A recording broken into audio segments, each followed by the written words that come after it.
Good morning, everyone. I'm Guanjing from Lawrence Berkeley National Lab. Thank you very much for attending these sections. My research focuses on the development, demonstration, and deployment of different kinds of building analytics technologies, including the energy information system and fault detection and diagnostic technologies.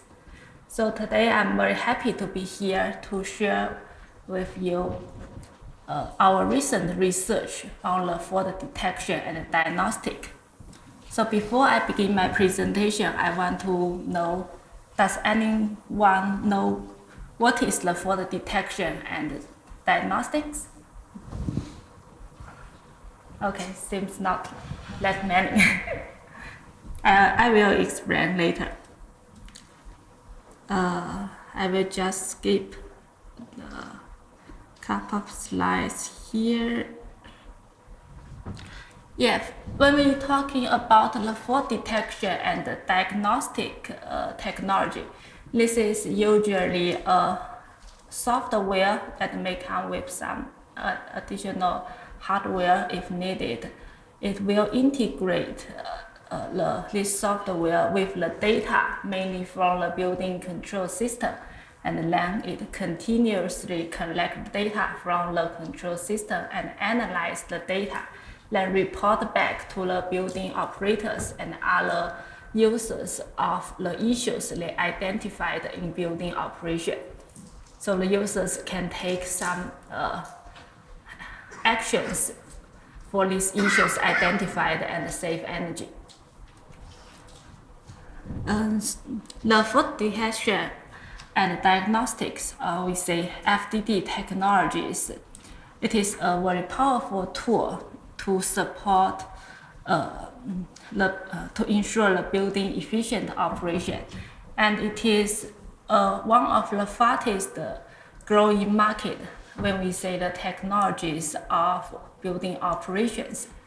We do see more and more organizations are adopting this new technology in their organizations, but it is still not widely used in the commercial buildings because this is a new technology. So building owners, academic researchers, and software developers, they have various questions of this new technology.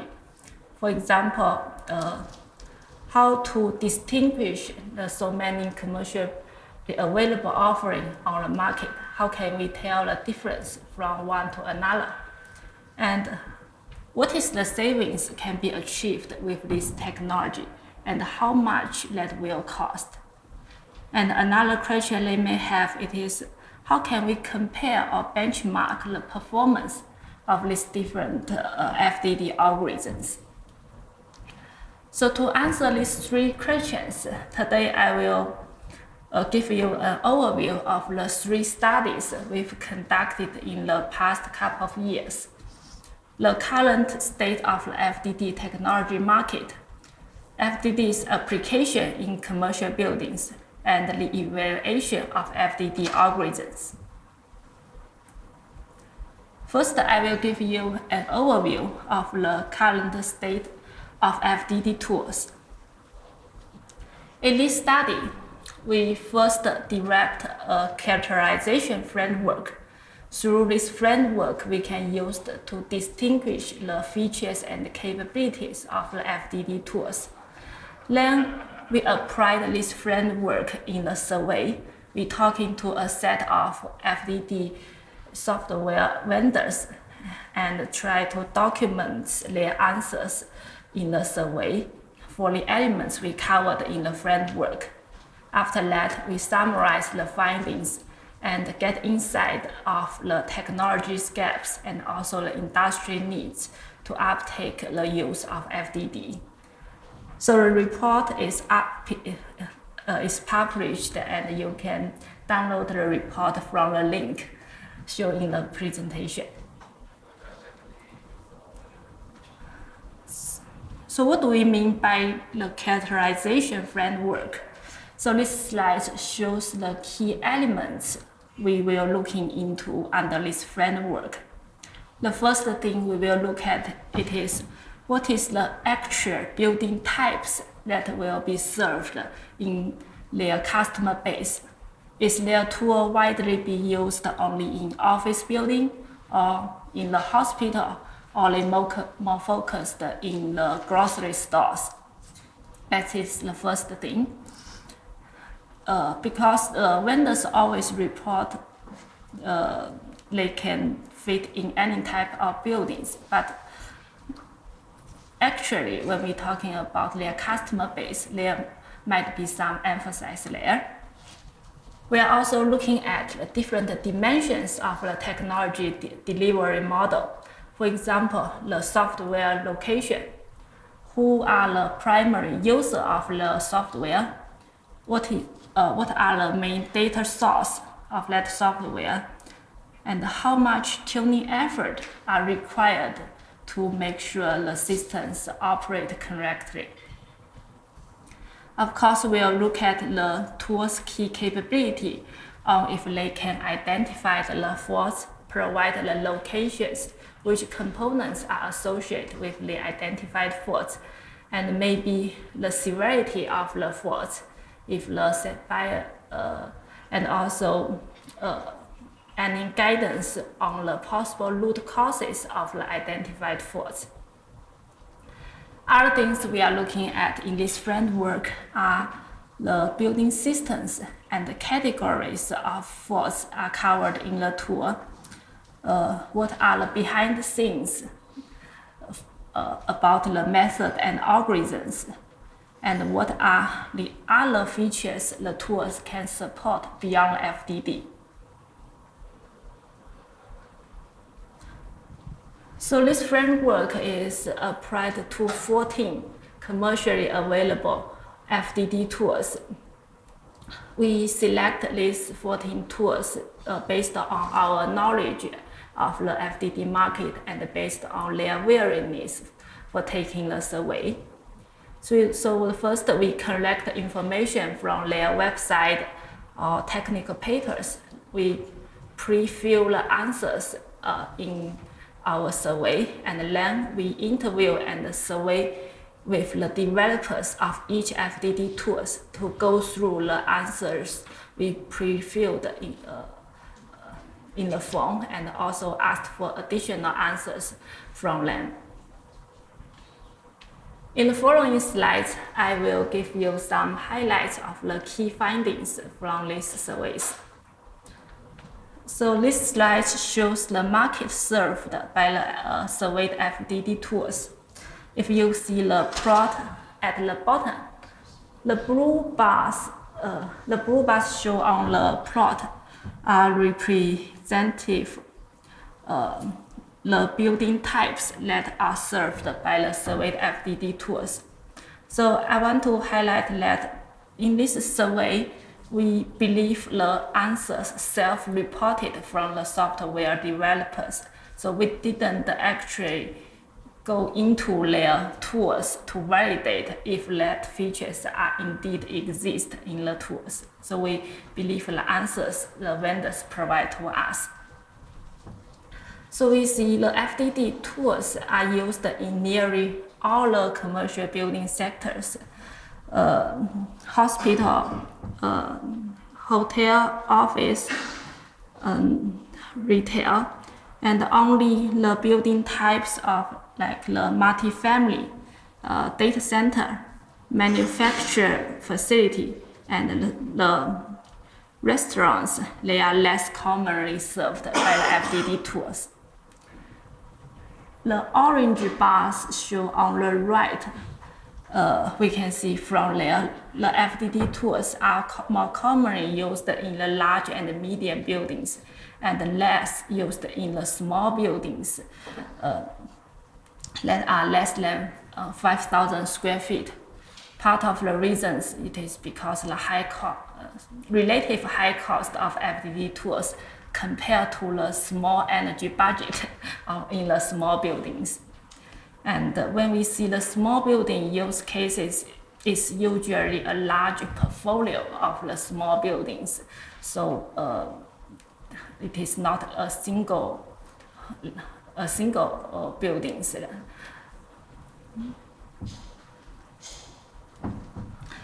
The technology delivery model, we see the mainstream, the typical FDD tools, they are located on the cloud. They may also provide the solution in the desktop or installed in the internal server, but many of them have the only choice, they only host their software on the cloud. So this may be an issue for some organizations if they have the very strict security concern, who do not want the data to be pushed out to the cloud. So this might be an issue for that kind of organizations. And these FDD tools, they usually deliver their technology with a model called software as a service. So they will charge, they will have this one-time charge to install and commissioning the technologies for the first year use, and then they will cover the ongoing maintenance and update of the software with an annual charge or monthly charge. So this is not like you buy a chiller, you only pay the cost one time. So it has the continuous fee there. Regarding to the user of the FDD tool, we know the classic use of the FDD tools are the building operators, but now we are seeing increasingly users from the third-party providers. These third-party providers or contractors, they will use FDD tools as value added to their customers. So if you see the diagram on the right-hand side, you may not see very clearly about the text, but these third-party service providers, they may provide these analytics-focused activities in the area of the FDD installation and commissioning, help their customers doing this ongoing data review to review the analytics results and prioritize the findings. They will provide this kind of summary report to the customers to tell them what you should do in the next month. And in another area they can help, they can help the troubleshooting of the issues on site and also verify the performance after these issues are fixed. Because we know that the FDD, it is a software, it is a tool. You need to take actions based on the analysis results. So without the actions, you cannot achieve the performance you want. So these third-party providers, they also want to help their customers to close the loop here and achieve the results they want.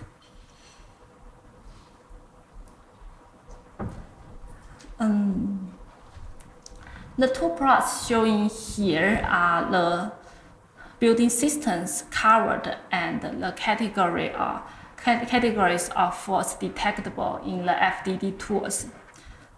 Based on a report from the surveyed FDD tools, we find that many tools, they have these default libraries for many building systems. For example, the chillers, boilers, air handling units, the commercial refrigeration systems, and they also added more systems we are not initially listed in the survey, like the solar panel, VRF, and also lighting and the garage operation system. And talking about the categories of detectable faults, many of them say they at least can determine some fault types across all the systems and categories we listed in the survey.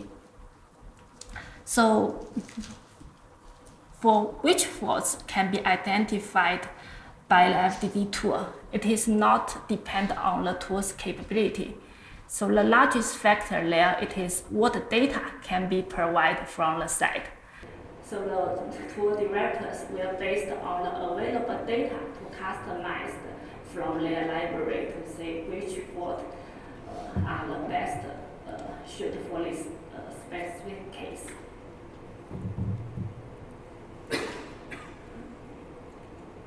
We asked for what type of algorithms are embedded in the FDD tool, and we see that most of them still use the rule-based algorithms.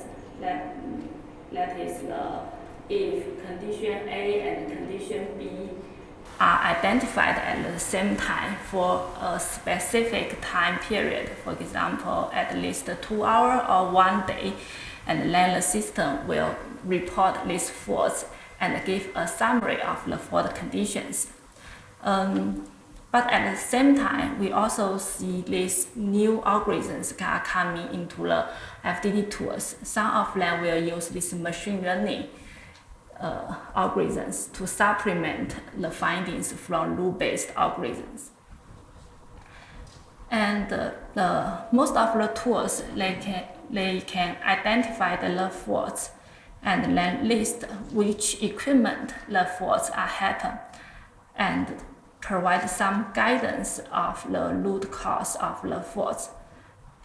Although this guidance maybe still have a wide ranges of the possible causes, we see, it may not narrow down to only one possibilities, but they will provide multiple possibilities which you can check, have a start point to investigate the issues. And we know that since the FDD tool, they are based on rules. So the rules is much more dependent on the threshold. When you say a condition A happened, you will say it only happened when it beyond a threshold.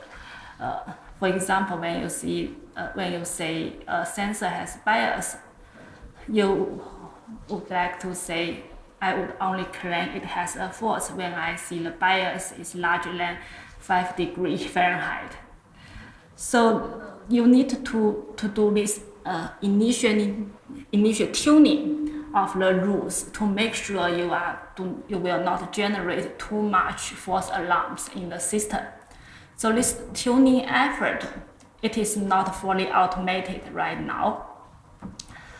6 vendors, they provide some procedures to streamline these efforts, but there are still heavy human effort in the loop for the best way to tuning the algorithms so it will not generate too much false alarm and have the best for the detection results for the users.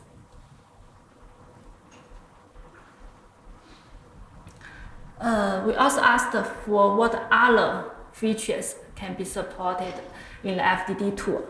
So the most common ones we see are the data visualization, the energy impact estimation for the faults identified, and also the fault prioritization.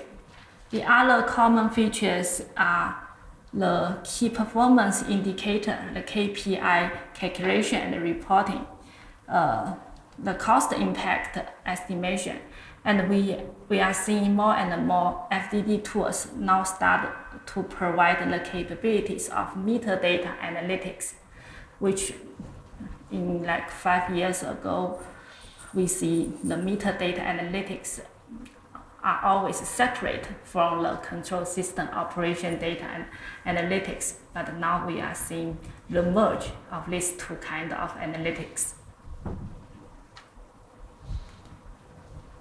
So how to understand the findings we find from these studies? So we do see a high degree of similarity from the FDD tools we surveyed. And the reason for that, it is maybe because these products are developed for a broad scale of applications. But we know that in the actual implementation of FDD in a specific organizations, the situation might be very different from one case to another case.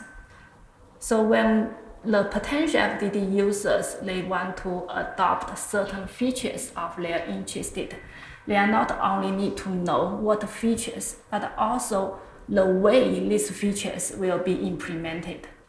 For example, the energy impact calculation. Where this calculation, it is based on a fixed statistical assumption that will never change from building to building, or it will be a dynamic calculation which will leverage the concurrent operation conditions in the building. And another example is for the fault prioritization. We know that you do not want to receive a lot of false alarm at the same time and do not know where to start. So for this prioritization, will this be done in a manual way that have the additional charge? That means the vendors will provide this ongoing data review service to you. They will prioritize the findings and give you like 3 action items in a summary report. All this prioritization, it is features in the standard offerings in the products, which you can decide which action you will take based on their energy impact, comfort impact, or even maintenance impact. And another key things need to be care of, it is how much effort are required to integrate the FDD system with the building control system in the buildings.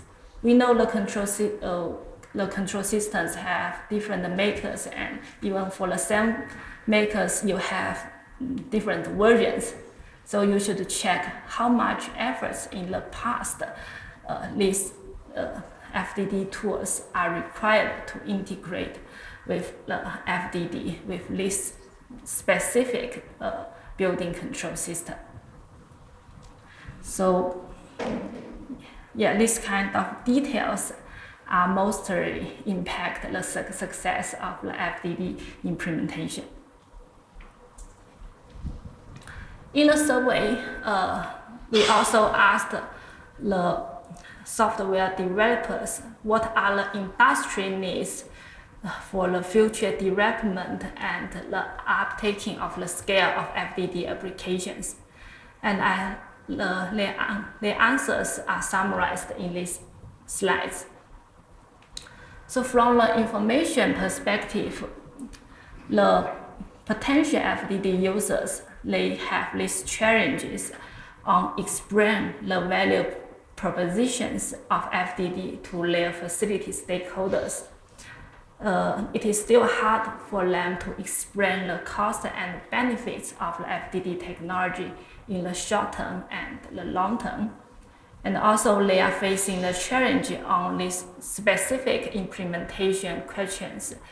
So for example, what are the best practice to set the fault rules?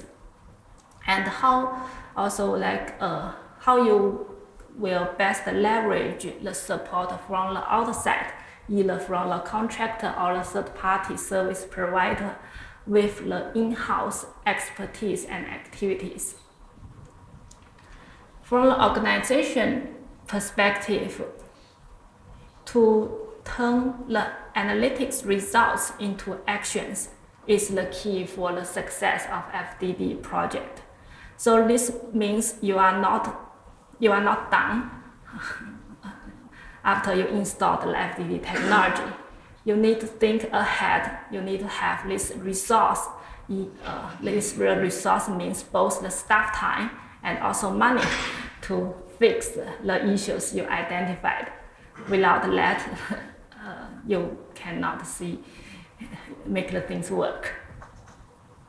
From the technology development perspective, we find there are needs to improve the current FDD algorithms that can reduce the tuning effort and also enhance the diagnostic powers, which means it will provide a more narrow option when it points out what is the possible root causes of the identified faults.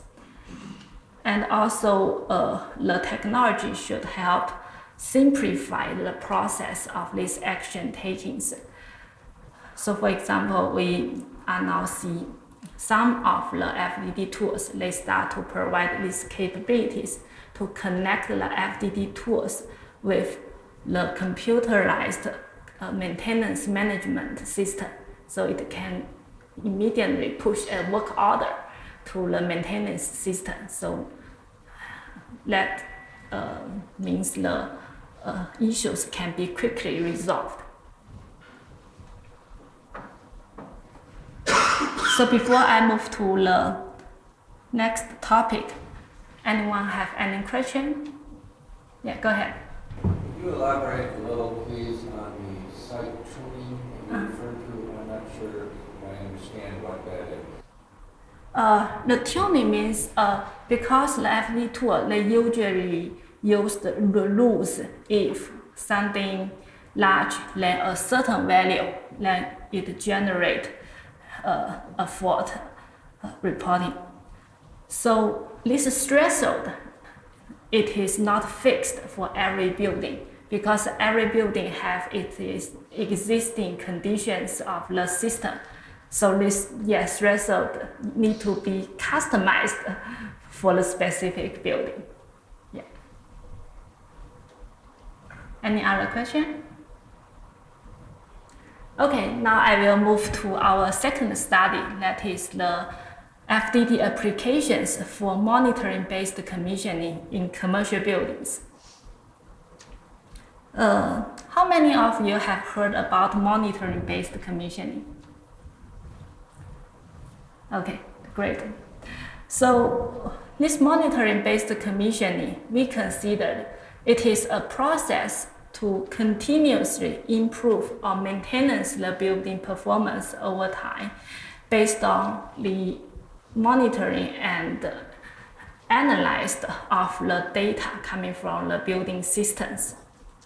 So this monitoring-based commissioning, or MBCx, in this process, the FDD or other type of analytics technologies can be very useful to support the whole process. So in here, the FDD can be a very useful tool to collect the data from the building operation systems, and then it can help you rapidly analyze this data and generate recommendations.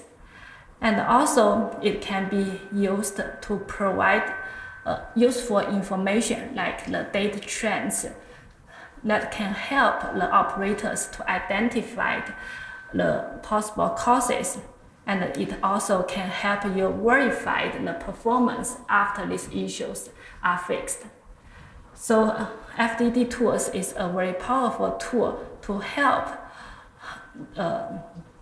people to complete this monitoring-based commissioning process. So at Lawrence Berkeley National Lab, we have launched this Smart Energy Analytics campaign start from May 2016 to encourage building owners to adopt the analytics technologies, including FDD and the monitoring-based commissioning process in their buildings to improve the building performance. So far, we have 91 organizations.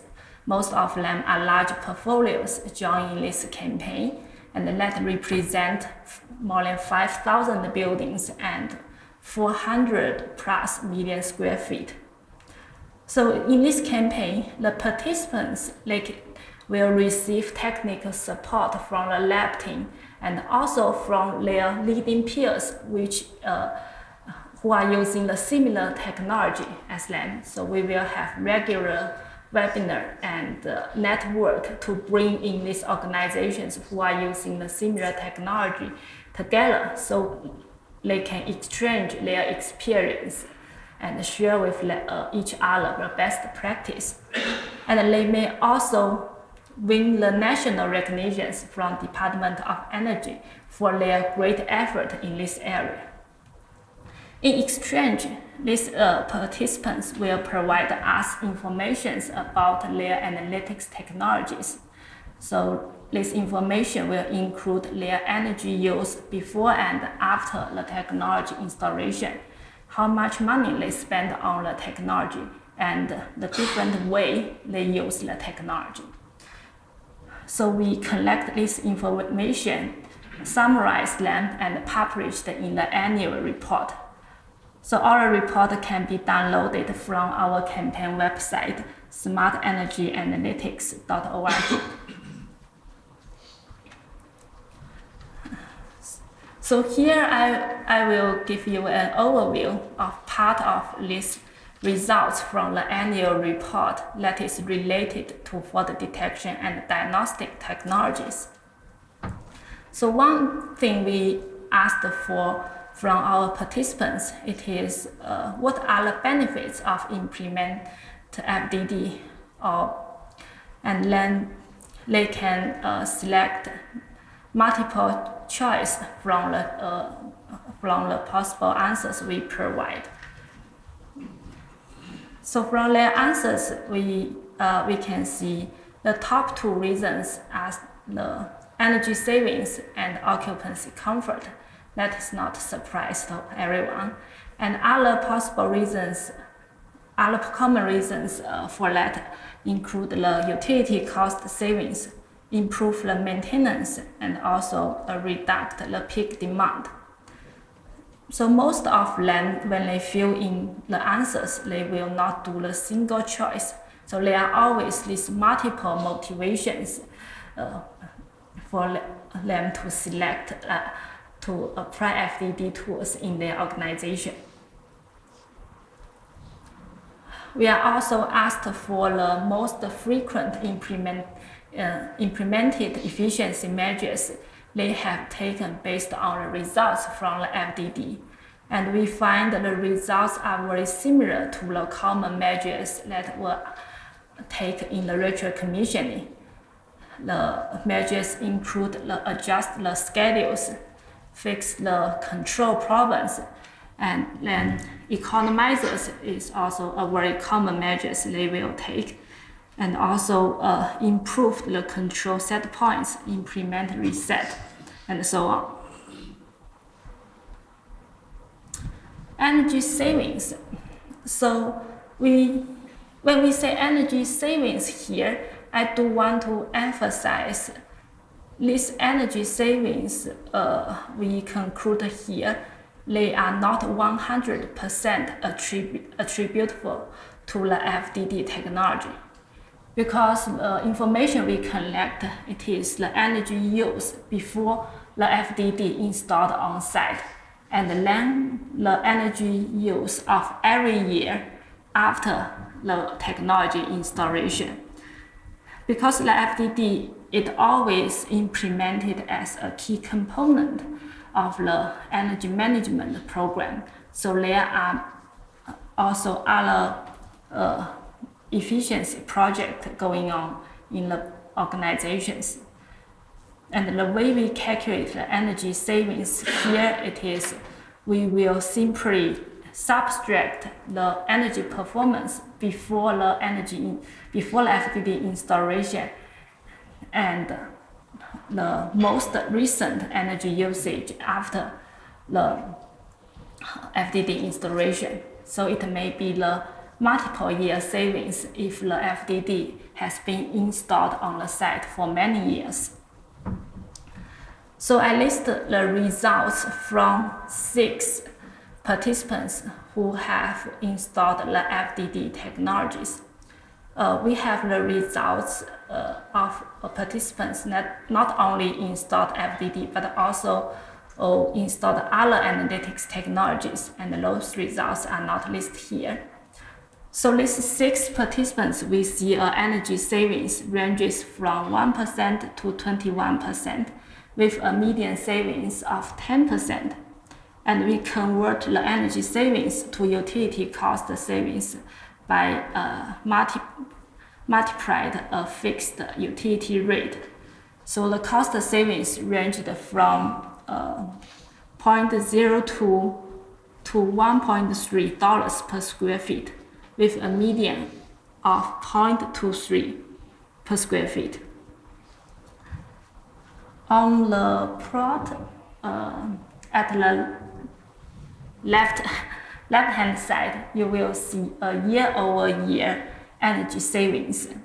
So we have participants which report us 4 years of energy data after they installed FDD3, and also other participants have 1 to 3 years energy usage after the FDD installation.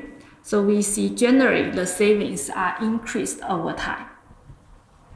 So we do see the FDD, it is a powerful tool, not only improve the building performance, but it can achieve the savings persistence over time.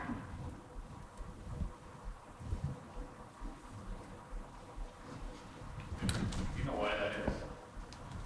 Yeah. Why do you think energy performance increases, energy savings increases? Because the efficiency measures, they are implemented step by step. You cannot do all the things in a single year. Yeah. So we do see this encouraging increase of savings over time use of the FDD tools.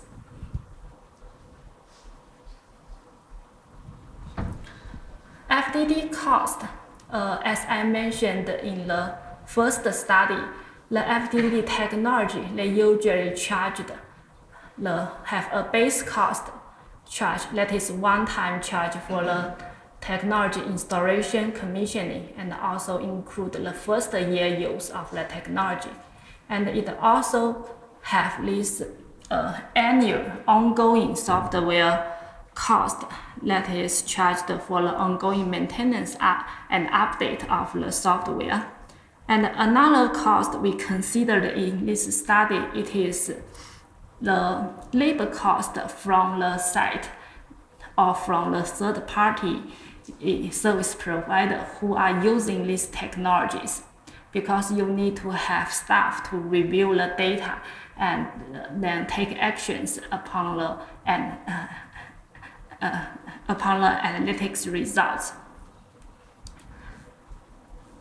So we have different metrics for the cost, the dollars per point, dollars per buildings, and dollars per square feet.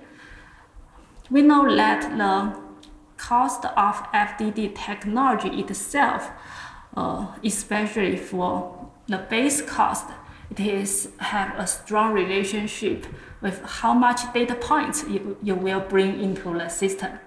So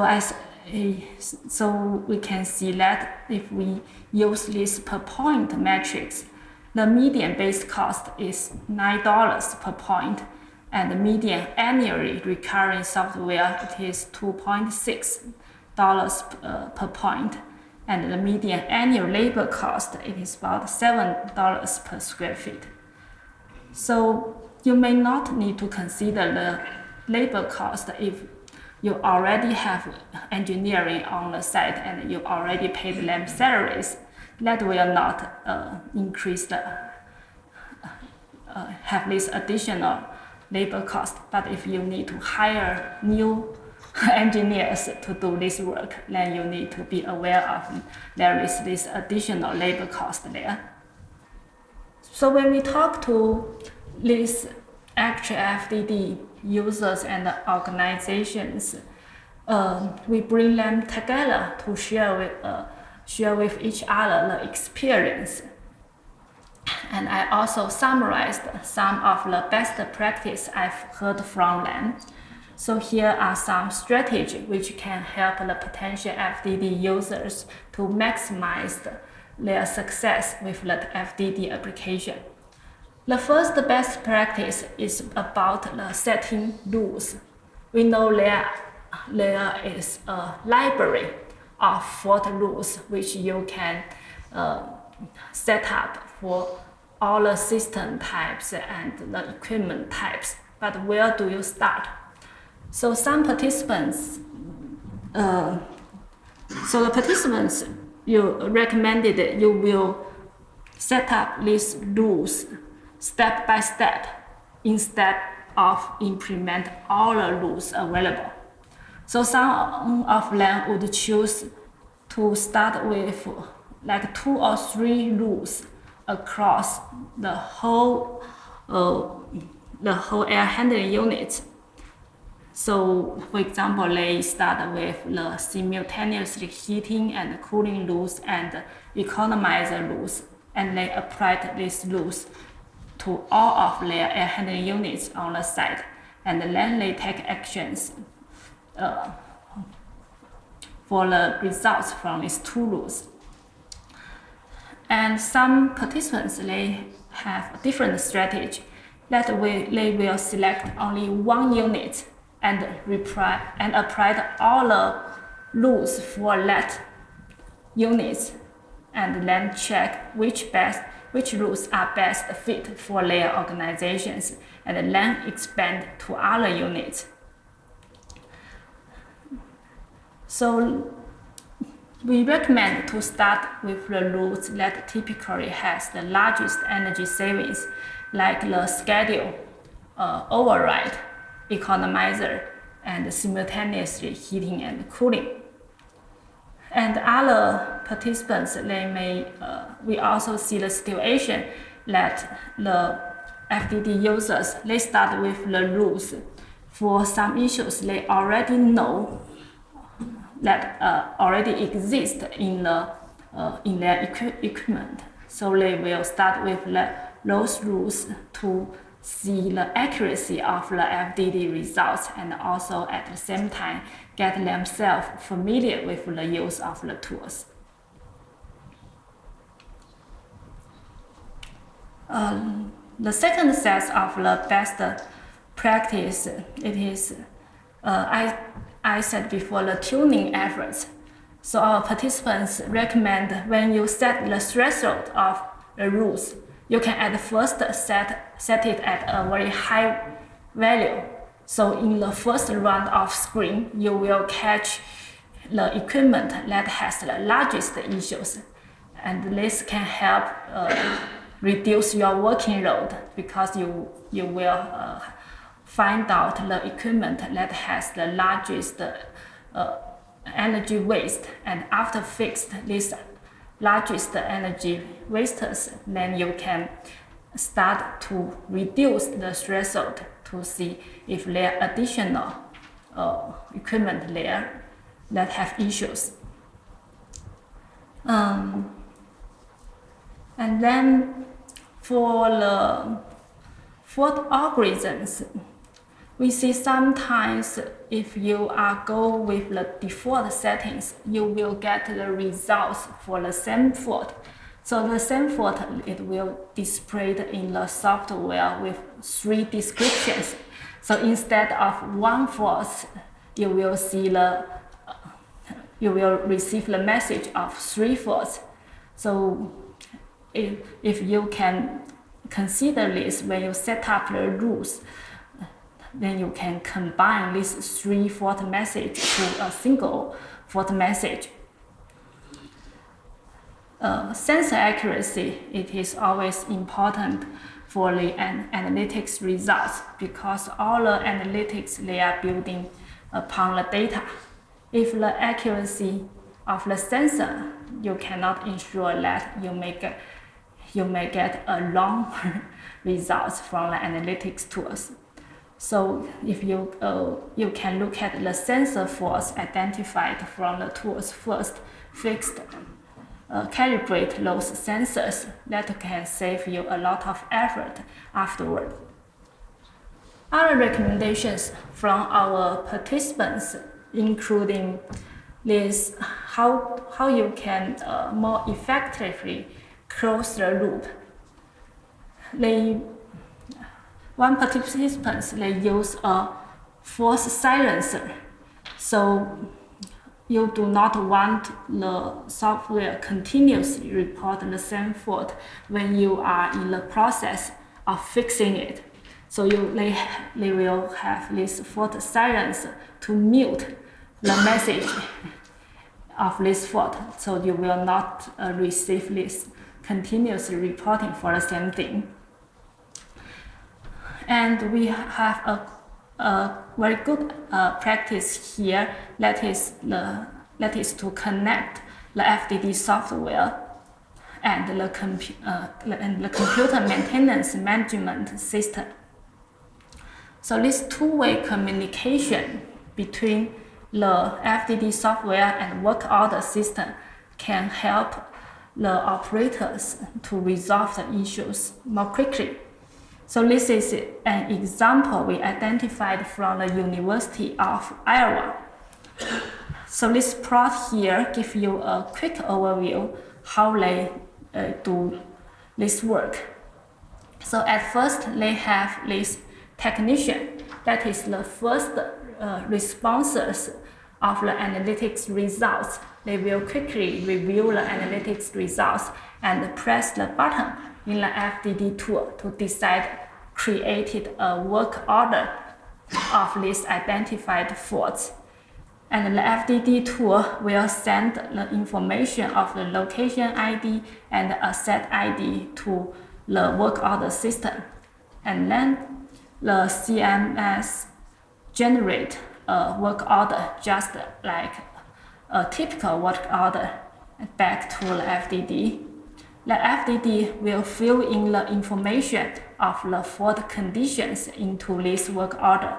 It will include the summary of the fault, the person who sent out this work order, and also the technicians who is assigned to solve this work order. So after that, the CMMS is generate a traditional work order and then go through the regular work order resolved process, and it will report back to the FDD software after the issues is fixed. So we find that these two-way communications, it is very effective to help the operators to take actions on the identified faults. So anyone have any questions about the stories I told here? Yeah, go ahead. More of an observation, I've been to, I think this is the third session during this conference on the analytic technology. Yeah. It seems to me that you're going to find that you have scheduling problems, that you have economizer problems, that you have sensitive problems. You can find those things. So why put on this bolt-on package in order to find out that you need to do maintenance? Why not just start with the maintenance and then you can follow up with some sort of package to continuously monitor? So I think it's a good thing to provide for the system.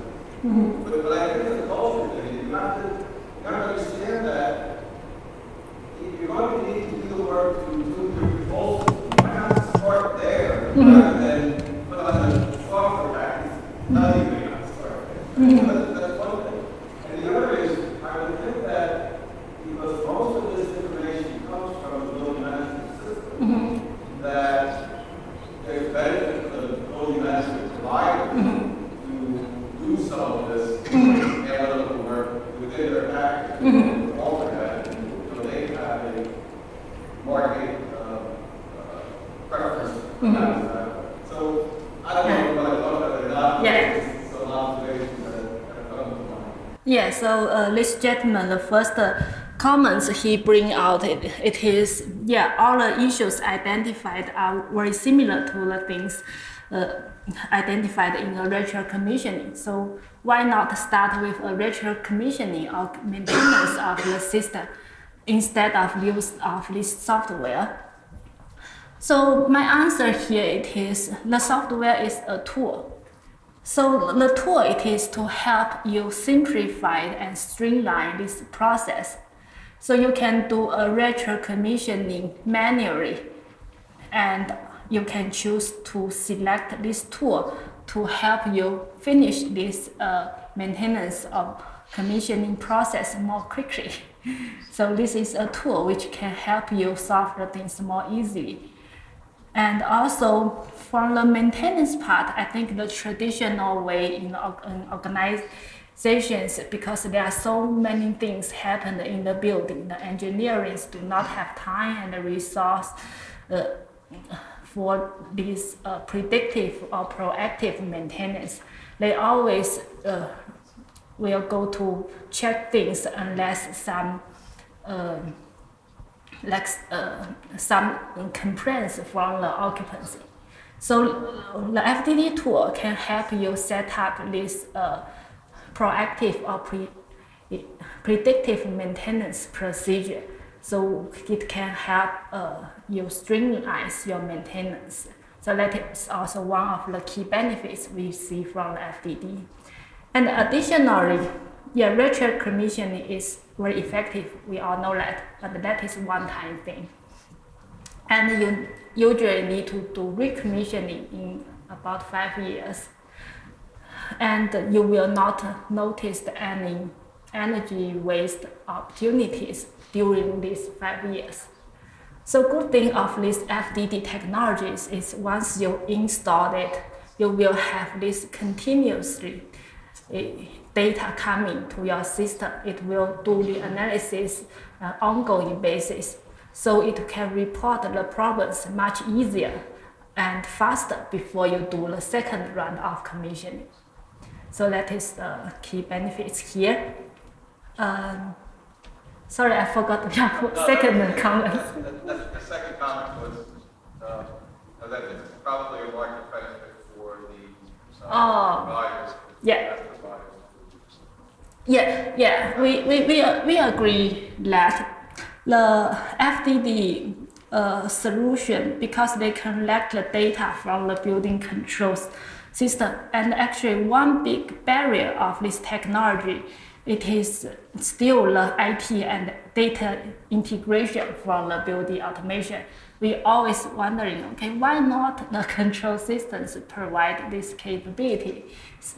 But in fact, the control system itself, when it designed the system, the functionality it focus is still control. So it may not have enough bandwidth for this much of data traffic. So yeah, go ahead. I know of at least 2 building management system companies that offer that. Yes, now we see more building control vendors provide this service. Some of them provide in their standard offering. Some of them will sell them as additional package. Yeah, but we do see this trend coming. Yeah, but before they have fully matured, so FDD it is still a good use for that.